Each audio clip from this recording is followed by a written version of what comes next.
The four foundations of mindfulness is realization, but you see how they are connected to the other two factors, effort and concentration, later on.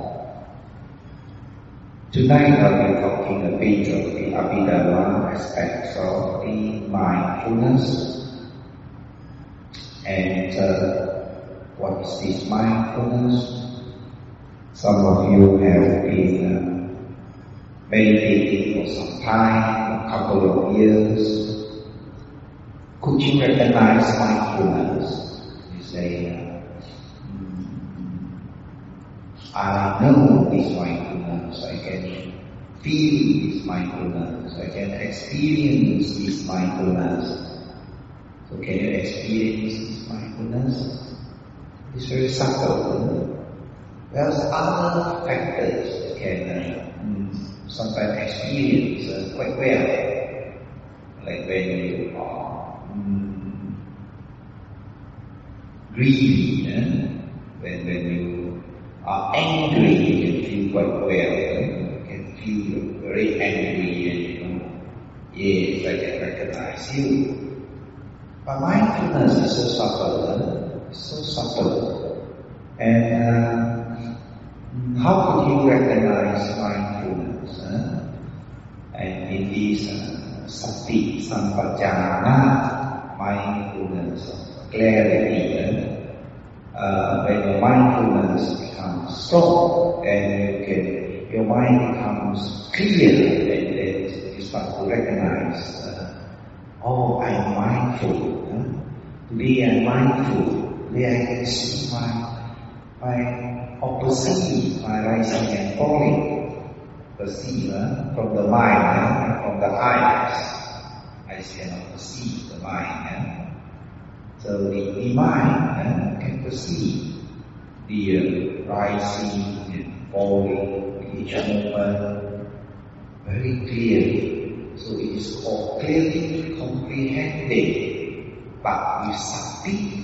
So in Pali it is called sati, Sampadetha, mindfulness has become strong and the mind becomes clear. So it becomes mindfulness clarity. Then you recognize the mindfulness. You say, I can perceive, I'm mindful. Very clearly I can feel the air when I'm sitting. When I'm walking, I can feel the air hitting, pushing down very clearly. Or I can feel the hardness of the soul as I breathe and flow. I can feel very clearly the earth element. So that gives you an idea of what sati is, mindfulness is. Or you can look your mind clearly. Say, today my meditation, I can see various types of mind rising and continue and they pass away. So that is a sign of the mindfulness presence in your mind. But if you have everything that is blurred, just rise and fall, you feel it, sometimes you don't. It's just blurred, just sleepy, and mindfulness is not strong, mindfulness is weak. Is there too much of mindfulness? No, there is never too much of mindfulness. We need 100% of mindfulness. So it can't be too much of mindfulness. Lots and lots of mindfulness to build up. The mindfulness that is building up of right concentration. Concentration which is necessary to see things as they really are. So there is never too much of mindfulness. And when mindfulness is strong, in the Abhidhamma, it It's called the universal, beautiful mind that arises in 19 types of mental states. So tonight I like to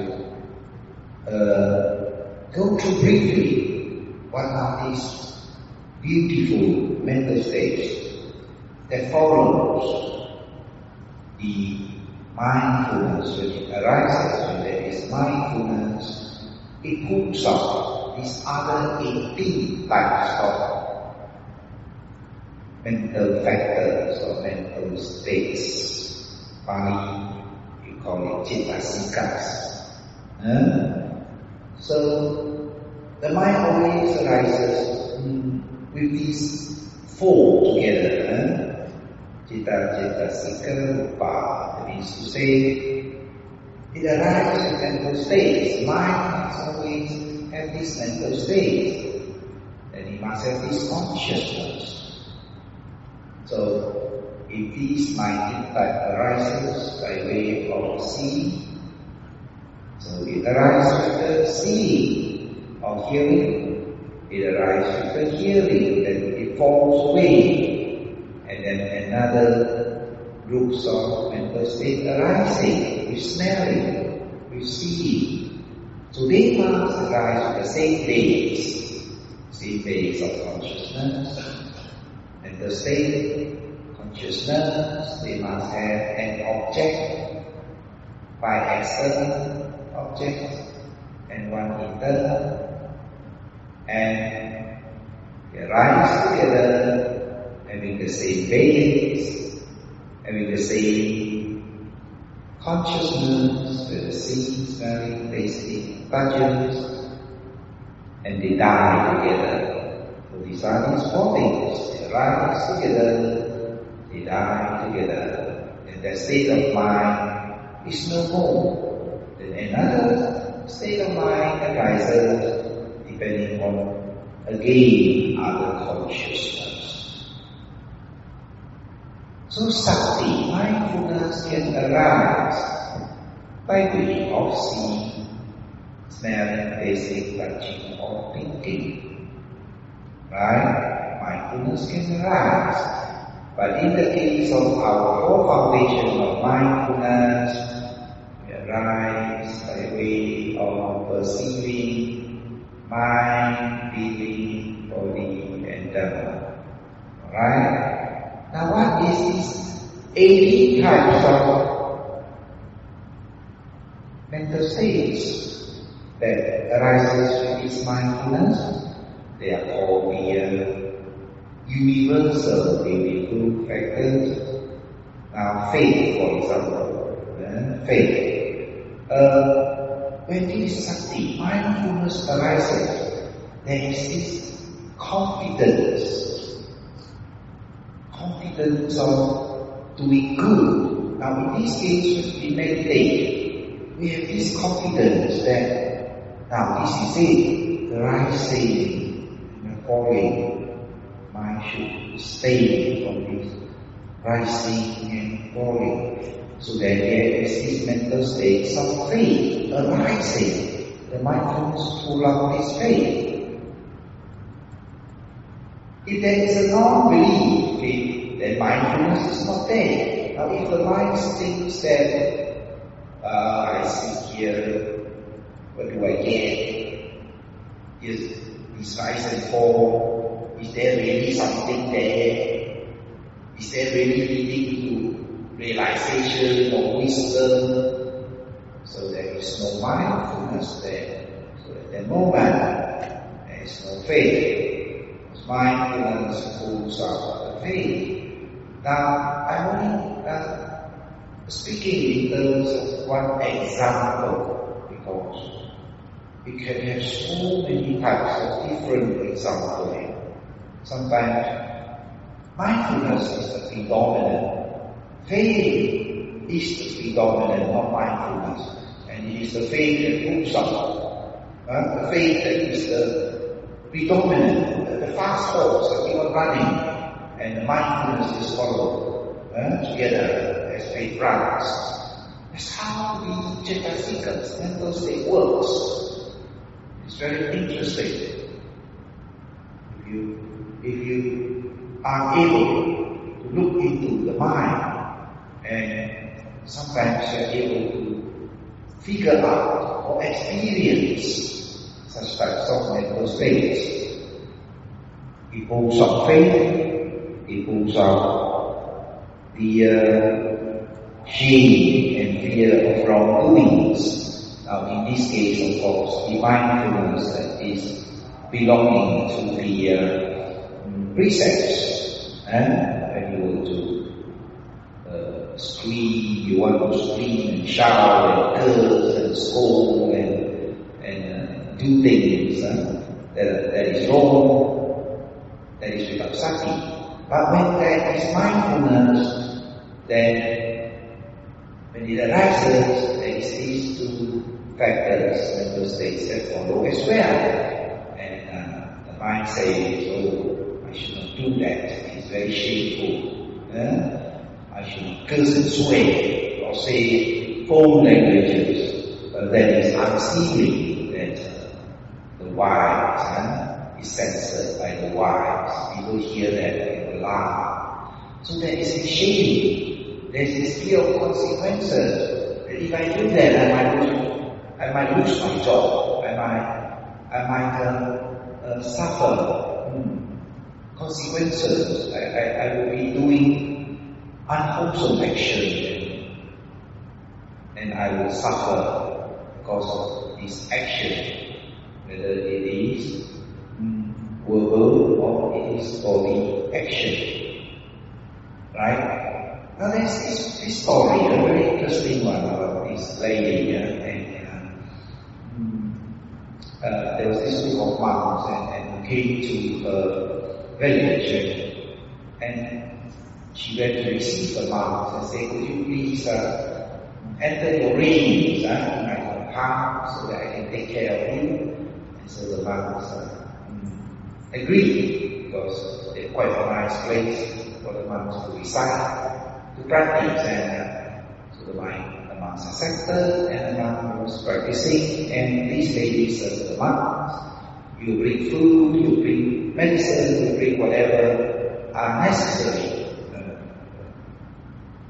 for use, for the monks to use during the rain. So one day she asked the monks whether she can practice meditation, and say, yes, lay people and lay women can also meditate. And how to meditate? And then the monk teach her to meditate. So she was full of faith. She has a very strong faith. So she meditated at home. And she gained certain type of psychic power, and she could read the mind of the monks. Well, you may believe it or you may not, but according to the scriptures. And whatever the monks was thinking, oh, today I wish to have certain type of food, and she would prepare this type of food to the monk who was thinking of this food.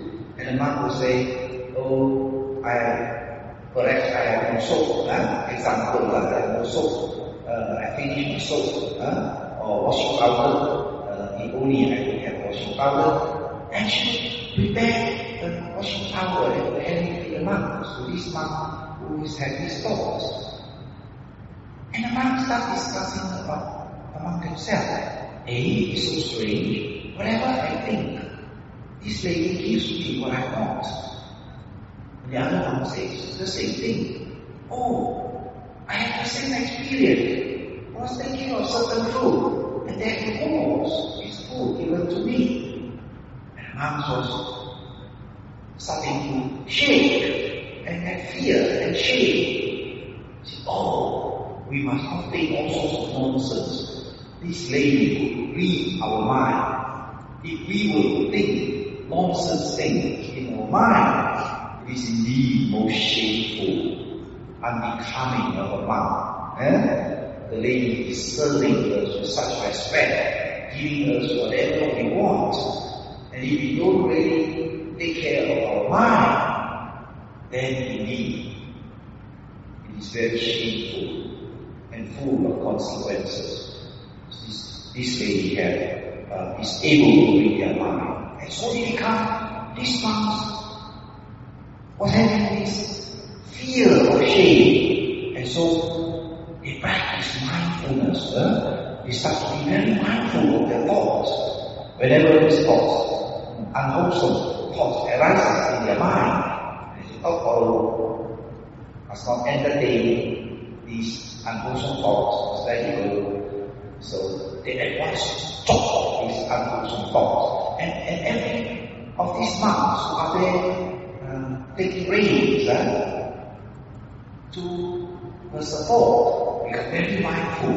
So the mindfulness there connected to this fear and shame, fear of consequences, like, oh, this lady is so fantastic, psychic power, and if I take her food and I don't meditate, it is indeed very bad karma for me.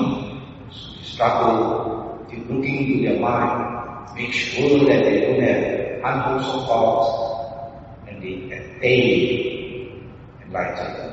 And those monks that are residing in the planet attain enlightenment because of the fear of consequences and the shame became predominant at the states. Predominant. The main mental states that brings up the wholesome mind and bringing out the sati mindfulness. Now you see how fantastic the mind can work. If we find that our mindfulness is very weak, when we meditate, we find that arising and falling always unclear and we go nowhere. Then we look into the other mental state as the predominant factor to pull out the sati, develop sati. Like the fear that if I don't meditate, if I don't develop my mindfulness, I may not have a good rebirth in the future. I may be reborn in awful state. Now such type of contemplation, the fear of consequences, and moves up mindfulness. Okay, I better be mindful, better practice more, better go to my meditation, and be aware my feeling, my thoughts, my body. So that person practice more.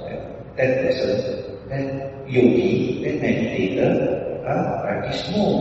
And it's the fear that stays, that make the mind stays in the job, in what he's supposed to do in meditation. So they are interlinked, interdependent, not only mindfulness, so pull out the other 18 types of universal. If one comes out, the other 18 comes out as well, which is the predominant mental state.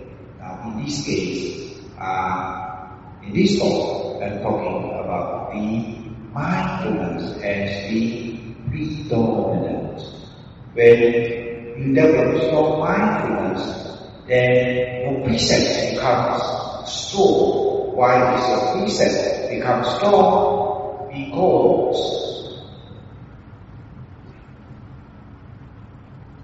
these two factors that comes along with the mindfulness become strong. Become strong. Fear of shame. When you break precept, people knows about you, it is very shameful. And the consequences is what happens if I break my precepts. So the mindfulness, when it is strong, our sila becomes strong, our morality becomes strong. Now I explain the other factors that also arises. When there is something, there is non-greed, non-hatred. Non-greed. When there's mindfulness, you don't keep thinking about your own self.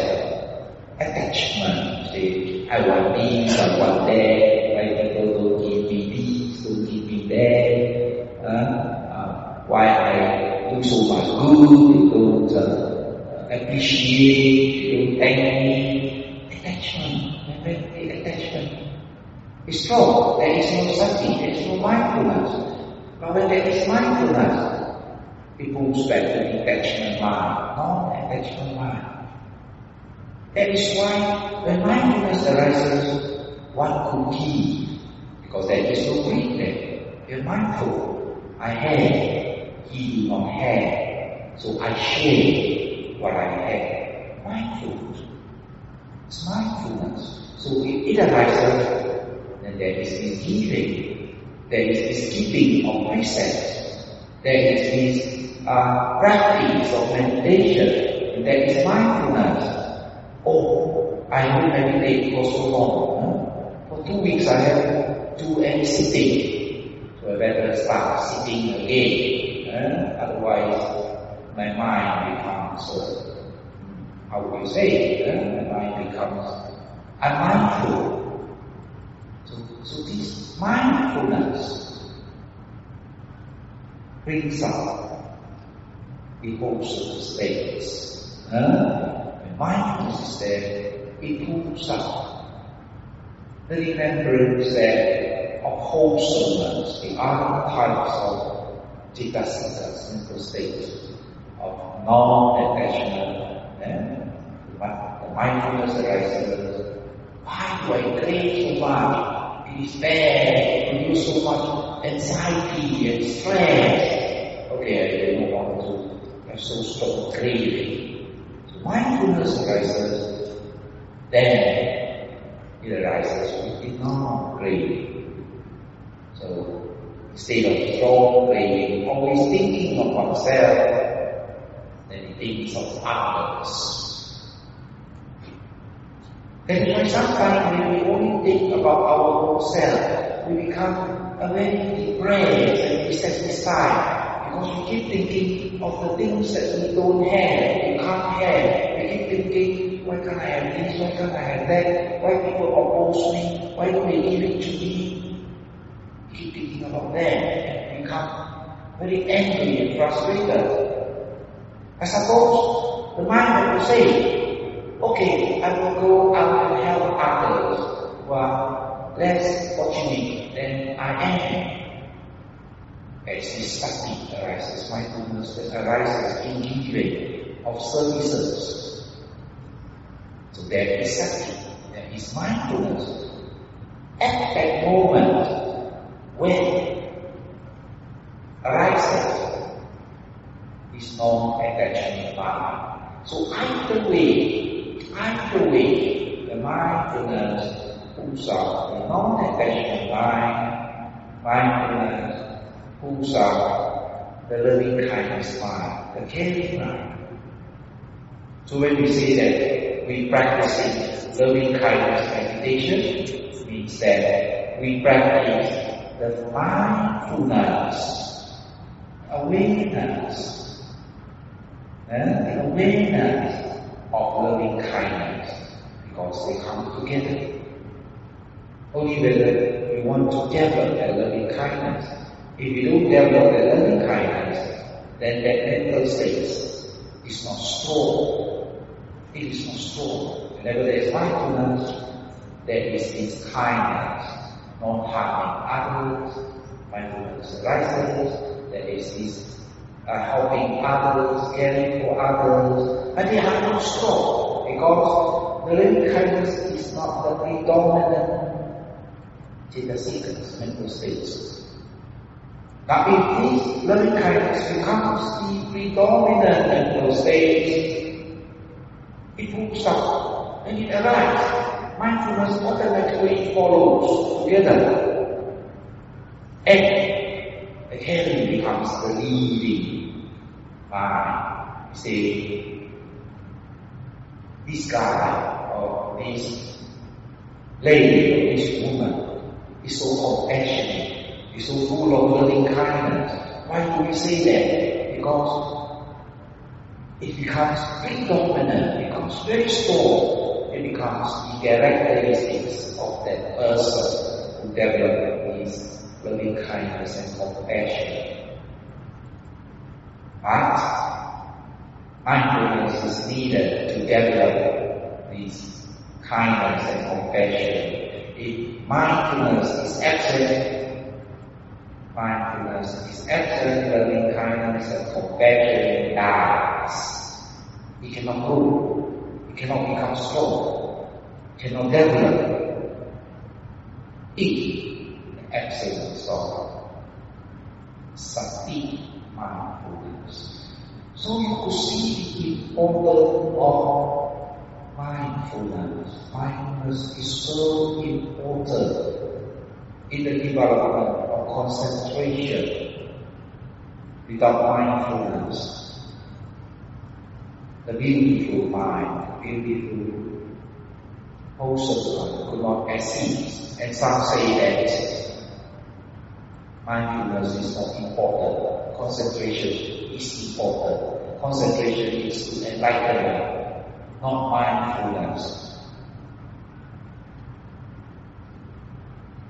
Because they do not study Abhidhamma, they do not understand what mindfulness is, the function of mindfulness, how mindfulness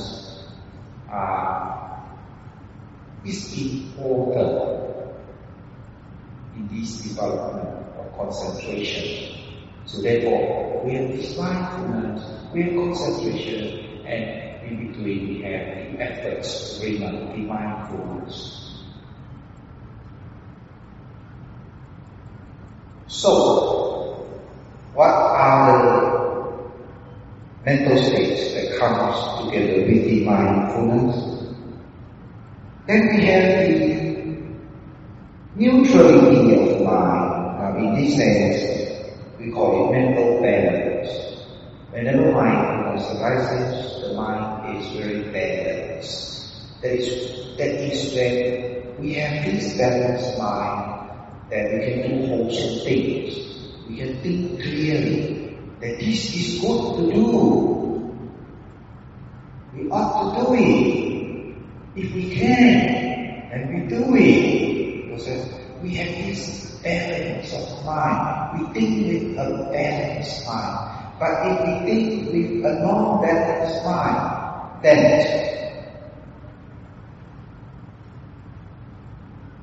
we will not do wholesome action. Because our mind is not balanced. We see things unbalanced. So we're not able to function with a mind that is not balanced. So mindfulness arises with this balanced mind, and in meditation we always say mindfulness and equanimity, so that you do not attach to the objects or you do not reject the object. Mindfulness, equanimity, so you develop an equanimity mind, it helps your mindfulness. So two of them, one helps the other. The balanced mind helps the mindfulness. If the mind not balanced, is unbalanced, then it goes to the wrong concentration, goes to the wrong thinking. Start thinking about all the unwholesome things, or things about doubts arises in the mind. It is unbalanced. And so the sati disappears, mindfulness disappears. So you're thinking. But of course, we're talking about thinking of unwholesome thoughts. If you have wholesome thoughts, then mindfulness arises again, and that is fine. But it is not focused, therefore, this type of wholesome mind arises and fall away, rapidly, because it cannot be developed into the concentration that we want for realization. It's different. So not all thinking minds are wholesome. No, thinking mind can be wholesome too. You could be thinking of, okay, I'm going to buy something and give something to the old folks' home, or to the children's home, or to my parents, when I go back home, carve out something for them to eat. When they're doing rising, falling, they think about their parents, they buy things they like to eat, their shop, they like to eat, their shop. Now that is also, but it is still rested, it is also. So it still has balance, mental state, it still has mindfulness, but it does not build up. That wholesome mind cannot build up that strong concentration or realization. Now that is different.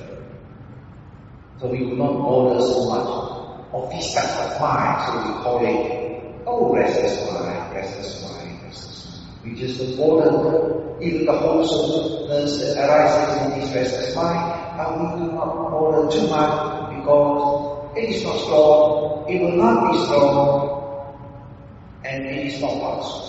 We want the mindfulness and the balanced mind that we want to develop for realization. Now we see the difference there. The restless mind is not all unwholesome. So don't get frustrated, don't get annoyed because you don't get that concentration. No, it could be wholesome mind there. The restless mind. Only thing that this is not what we want. What we want is the whole foundation of mindfulness. Clear now? Clear now? You see clear now? It's difficult to understand. But it is very interesting if you start to understand that, and it helps you in your meditation, helps you to understand this mental state is. And if I develop this mental state, it helps to bring up my mindfulness. But if my mindfulness becomes strong, it helps to pull up all these beautiful, universal mental states as well.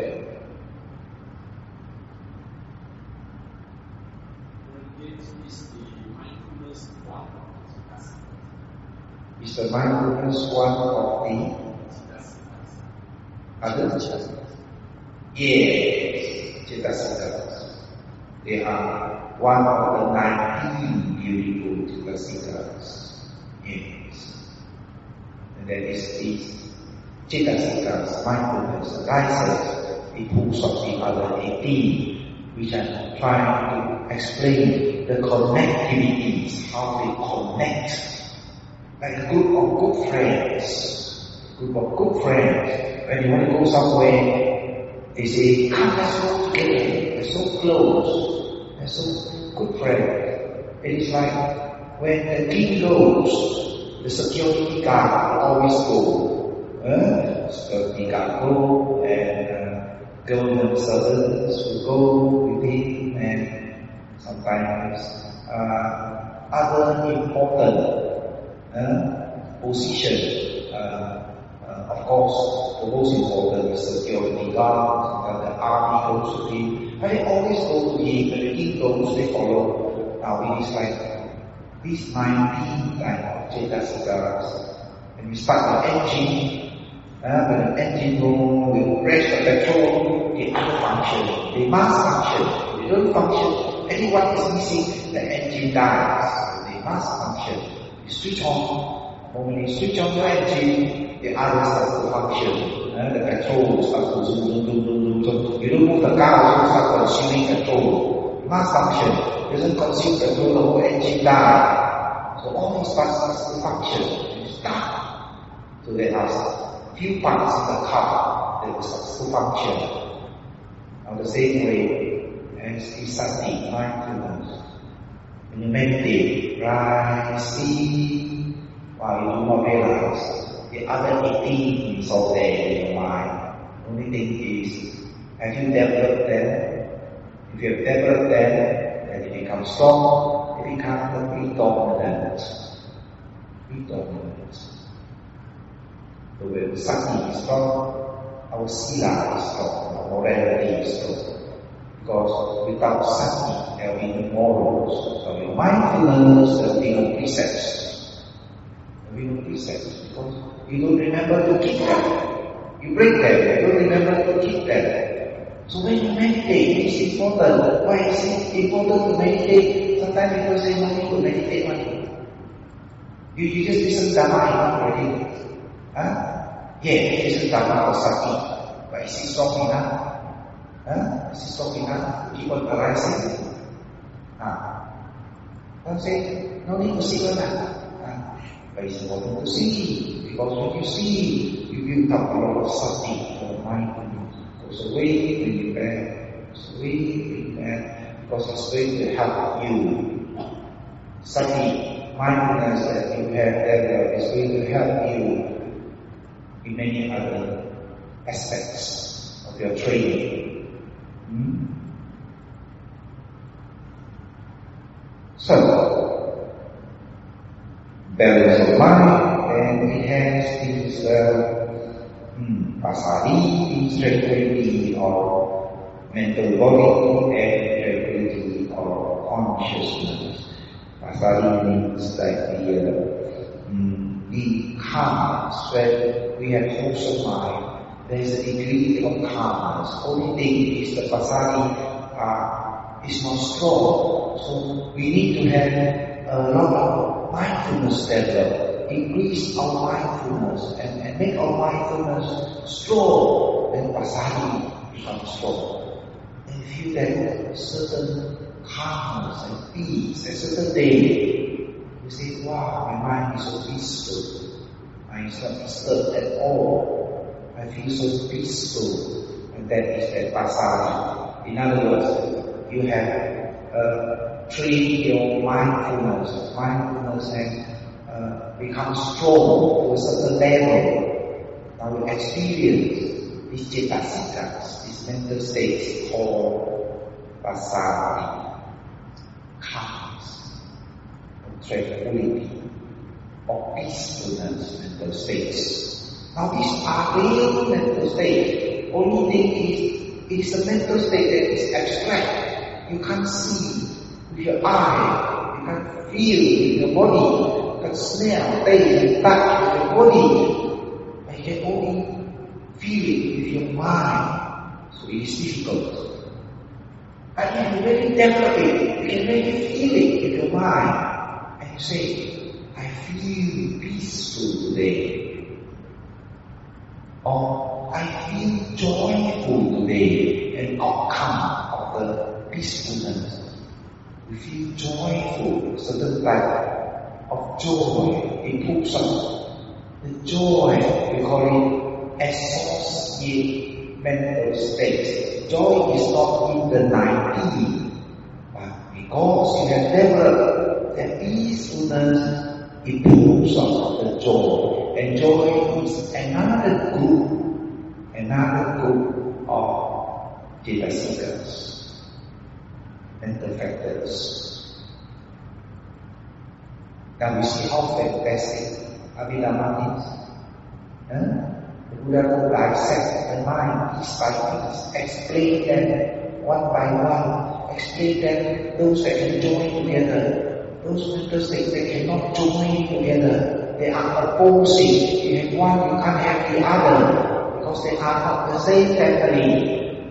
They are different camp.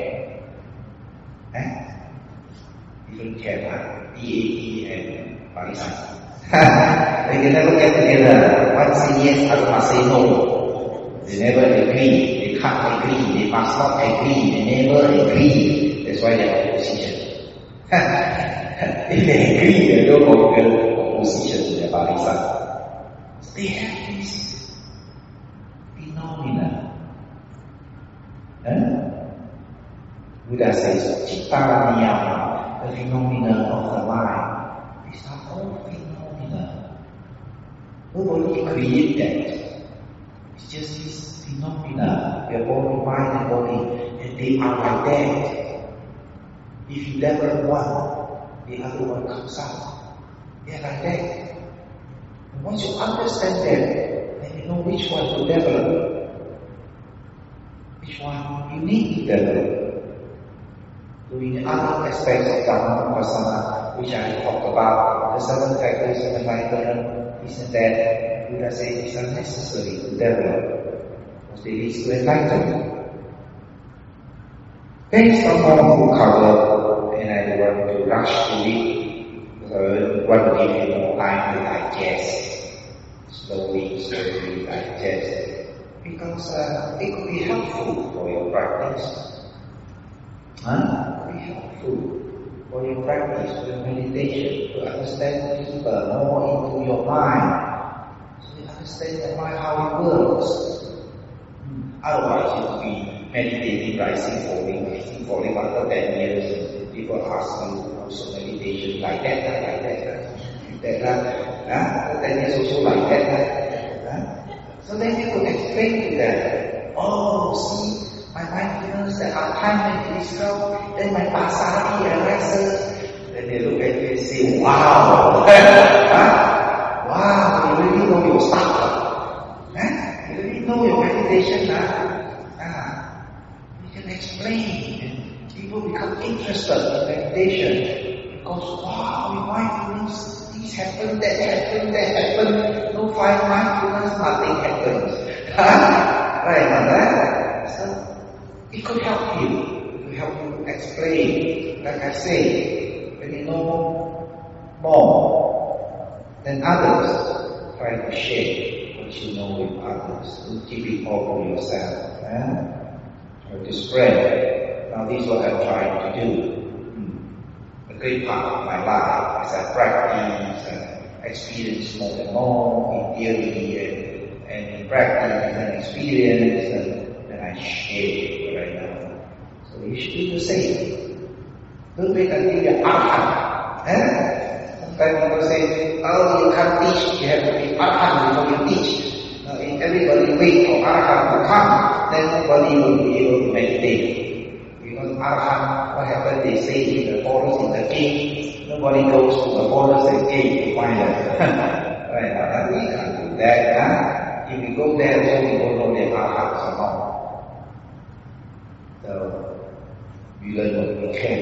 That is available, and the books are available, the methods are available, and we practice. And as we practice, as you develop our mindfulness and concentration, becomes stronger and stronger, the scripture becomes clear. Whenever you read the books, you say, now I understand. Oh, now I understand. Why now you understand? Because you experience them. It's not just good knowledge. You read them, the right understanding. Practice, you experience that, when you have practiced, then you really understand. Otherwise, and when you really understand, then share your knowledge. Don't keep it to yourself. Because whatever you give up will come back to you. So if you start spreading the Dhamma in many of you, future life will come into contact with the right Dhamma. You must give the right Dhamma. Don't give the wrong Dhamma. You give the wrong Dhamma, the wrong Dhamma comes back to you the same way. The same way, many people teaching you all the wrong Dhamma. So we must try to give the right Dhamma. Alright, so that is important. Repeat next week, so it's interesting, You have to really repeat. Do you want me to repeat again what I said? This session? Hands up. Hey, that is great. That shows you getting interested in Abhidhamma. Abhidhamma that should be put into practice, not only in theory. If you learn Abhidhamma in theory, you have to dry. And you read in one moment, you read to know what it's all about. But if you use Abhidhamma to practice, you find that it is so useful. Practice. So, okay, I will repeat that again next week, and I give you more examples so that you understand more before I go deeper into the other Cittasikas. Great. Any more questions? Yes. Of course, the very ultimate aim is enlightenment, right? Yes. But before that, there are 4 levels of accomplishment, the milestones. Yes. Not really a sense of self. Reach the first milestone, second milestone. If you don't know much of the What's that? If you don't know, when you come to that, ask me. That's what the teacher is for, to be asked. Right? But until you reach there, you don't use asking, because you could not understand the various types of insight, the various levels. You could not understand. What you will understand are mere words. It's like Abhidhamma. We don't experience that. They are mere words.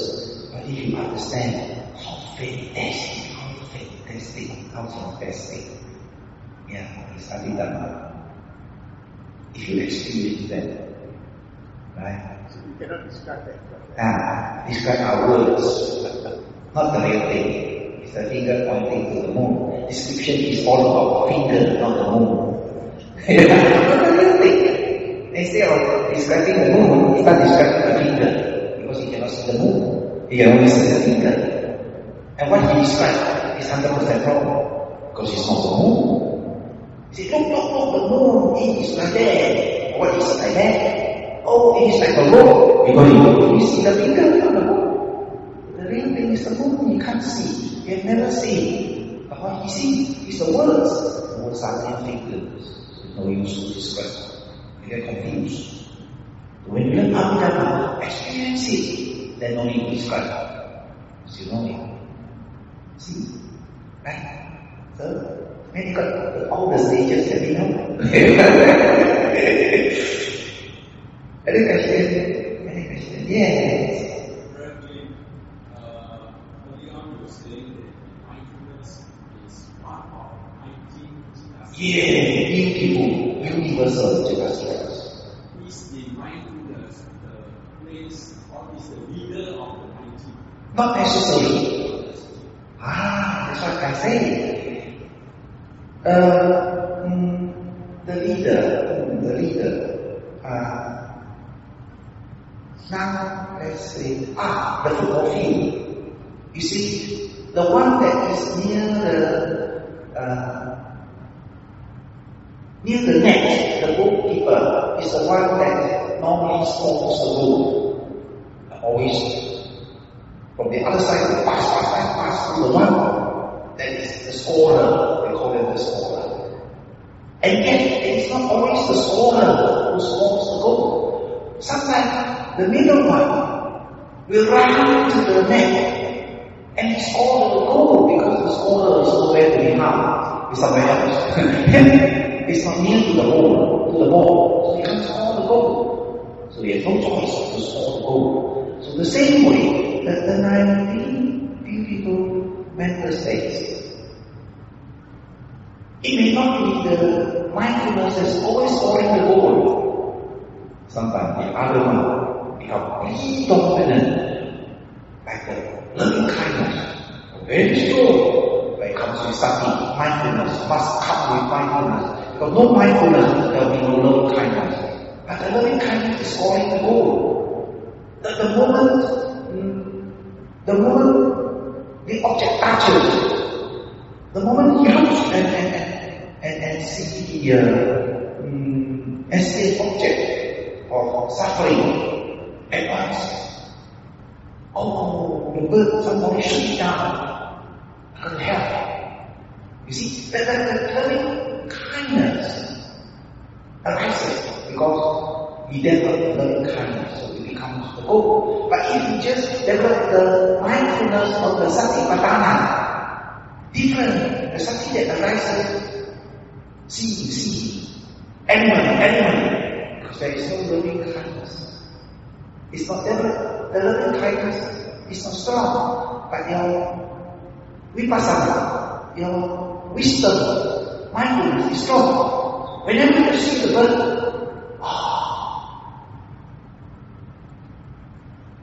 element, just color, shape. Then other mental states arises. If it is strong, your loving kindness is strong. People scold you, mindfulness is developed very strong on the element. Now, the mindfulness is different. The mindfulness that is leading is for the wisdom. The mindfulness that arises, it is not for the wisdom. It is depending on the loving kindness. Different type of mindfulness. That is why the loving kindness cannot get enlightenment.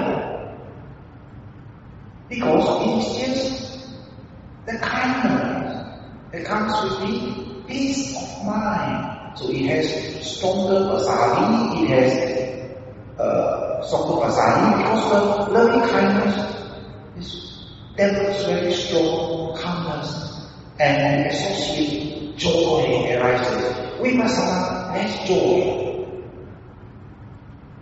So sometimes people practice Vipassana is like a block of wood. Equanimity, mindfulness, equanimity. So,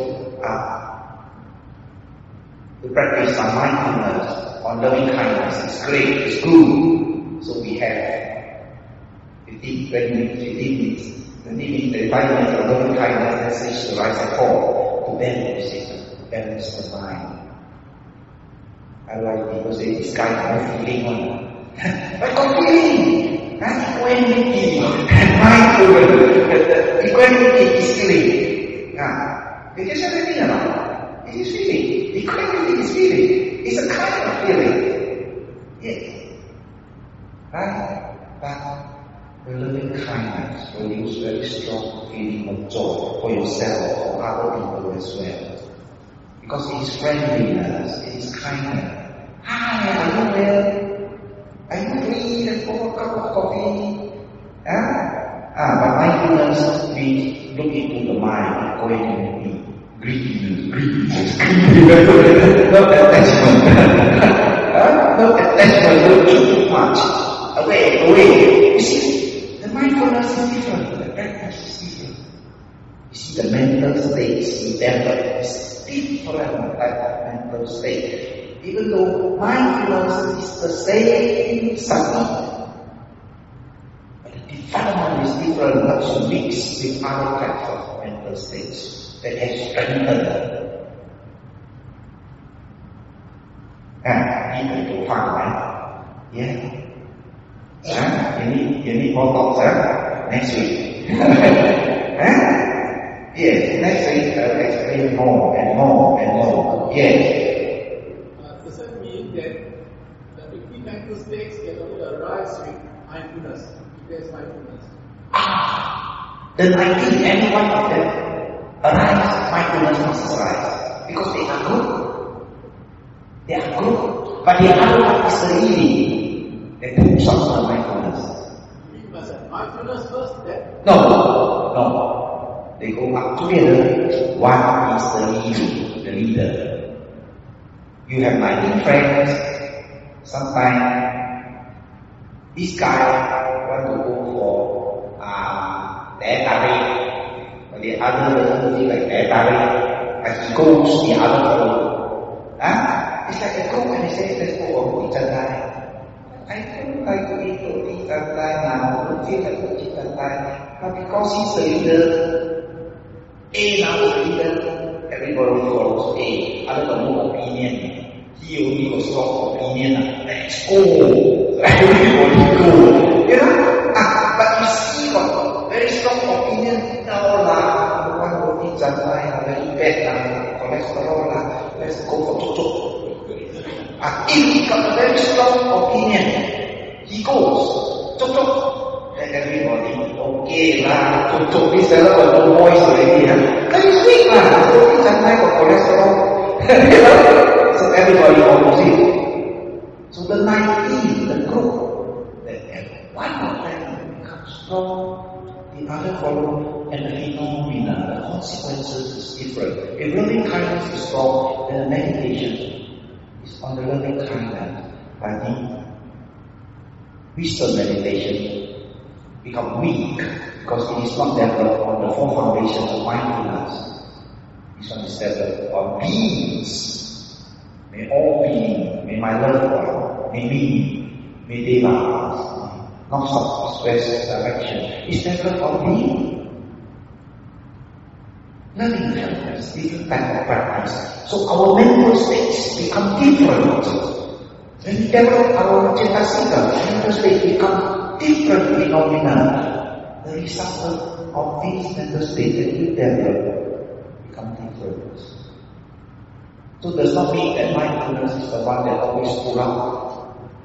Understand what I mean now? But it must not be absence of mindfulness. If it's absence of mindfulness, the mind is no more. And it becomes the opposition party arises. Because what I mean now? No mindfulness. Mindfulness is like light, also. Without light, it is darkness. And it's the absence of mindfulness. And the mind is also a great hatred illusion as your mindfulness. Right? Hey, it's good. I'm interested in Abhidhamma. But I'm not going to tell you all the abstract. I'm going to tell you with regard to our practice of meditation. That is all. So Abhidhamma is meditation. Alright? Okay? Yeah.